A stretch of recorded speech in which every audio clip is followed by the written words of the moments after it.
Alright. Now I'll show you how to run the dry washer, how it should be set up.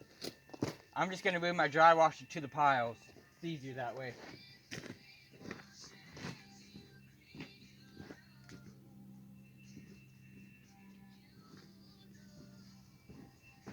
Yeah, it's just easier that way to move the dry washer instead of move buckets. You know, it's always easier to do it in the field and bring it back home or whatever. You know, move it closer to where the gold is. That's the bottom line.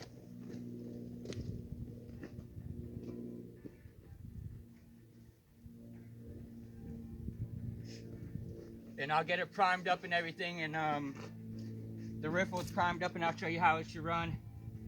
And then I'm just gonna go ham.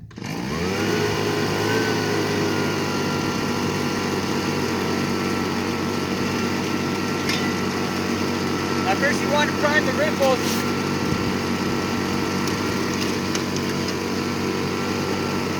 Put smaller sand in there so it's not getting clogged up with bigger rocks. So bigger rocks won't want to get kicked out.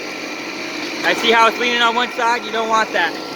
I got a pile here, so I'm just going to lift one corner up of the dry wash to the front corner and lift it up in the sand. Now I see how it's going over to the other side. Now I'm just going to act accordingly. See how it's straightened out? That's how you want the riffle. You see how the dirt top is? This is where your most gold is going to be in these two riffles.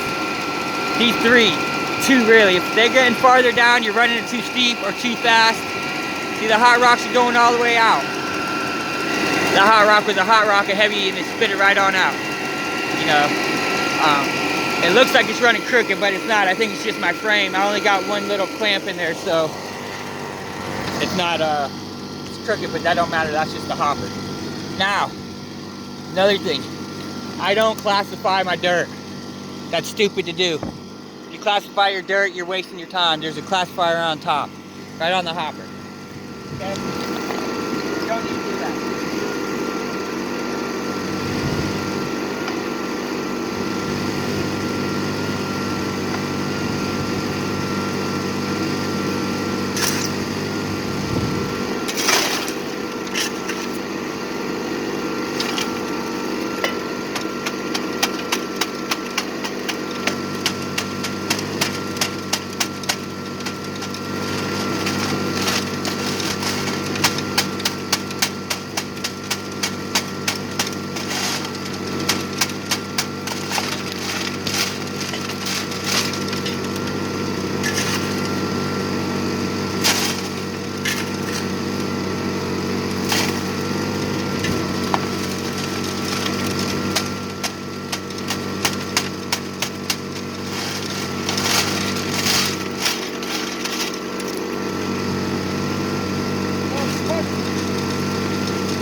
I always want to dust them out because you don't want to breathe this shit in. See how it's flowing? That's how you want it to look, like water. Now I bang on the top of mine right here, and because I'm not running this very steep at all, you see, it's just the way it is right now. I don't really want to run it like that. I'd rather have it feeding it. And sometimes I run it wide open, the mouth down here, and I'll just feed it slowly, so it's not getting overfed. It seems like it works out like that, you know, especially if you got it all staged and everything. You know, you can just leave it wide open, just pour in pretty fast, scoop wise, not shovel wise though. You know, see how it's just running? You want it down here, it does look a little crooked, but that don't matter. As long as it's up here, it's all good. Look at the heavies getting caught. See that? I'm just gonna go ahead and pull that out because I don't want them in there bouncing around, knocking the gold loose. Okay? I'm gonna do this whole pile, I'll bring you back.